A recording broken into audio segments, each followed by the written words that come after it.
Mesdames, mesdemoiselles et messieurs, bonsoir. Laure Mwaminga continue de pleurer Gabriel Nandip. On ne sait si ce sont des pleurs sincères ou d'accusations d'hypocrisie. Les détails sur cette affaire tout à l'heure. Il est indéniable que Laure Mwaminga et Gabriel Nandip entretenaient une amitié profonde. Depuis l'annonce de la disparition de l'humoriste jusqu'à ses funérailles, Laure Mwaminga n'a cessé de pleurer abondamment.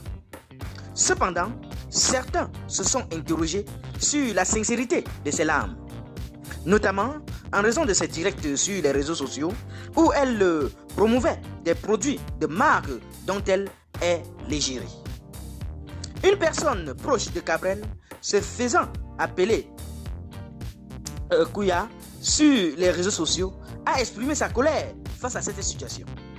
Elle reproche à Laure Mwaminga de ne pas avoir suffisamment honoré la mémoire de Gabriel en se contentant de partager une chanson et en ne s'impliquant pas davantage. Elle souligne également le contraste entre la douleur silencieuse des proches et la mise en scène de Laure Mwaminga devant sa caméra. Toutefois, Kouya rappelle à Laure Mwaminga que soutenir la mémoire de Gabriel Nandip, aussi soutenir ses œuvres et aider financièrement ses enfants et les jeunes qu'il a encadrés. Elle invite donc à mettre de côté les aspects théâtraux et à mobiliser ses collaborateurs TikTokers pour créer des tendances autour des chansons de Gabriel. Nous respectons ta douleur, mais en même temps, nous, ses proches, ne pouvons rester aussi muets face à tant d'hypocrisie pour le paraître. Ne dit-on pas que les vraies douleurs sont silencieuses? Alors, comment comprendre ta capacité à allumer ta caméra, mettre le filtre pour proposer au public un tel scénario?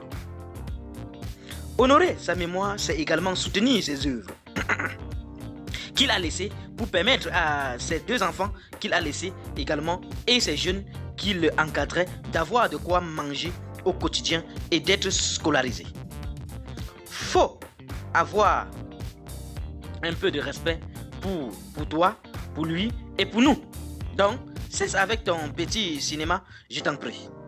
Et mobilise plutôt tes collaborateurs TikTokers à faire des trends sur ces chansons. Il est important de souligner que ces accusations d'hypocrisie sont des opinions personnelles et qu'il est nécessaire de prendre du recul pour comprendre la complexité des émotions liées au deuil. Chacun réagit à sa manière face à la perte d'un être cher et il est difficile de juger les motivations de Laure Mwaminga. Il est essentiel de respecter la douleur de Laure Mwaminga tout en gardant à l'esprit les souhaits de Kouya de voir la mémoire de Gabriel honorée de manière concrète. Les réseaux sociaux peuvent être un moyen puissant de rendre hommage à un être cher, mais il est primordial de trouver un équilibre entre l'expression de sa douleur et le respect des souhaits des proches. Qu'en pensez-vous sur cette affaire, chers internautes? Donnez vos avis en commentaire, sans hésiter de vous abonner à la chaîne, tout en activant la cloche de notification pour ne plus rien rater de nos prochaines vidéos. À très bientôt.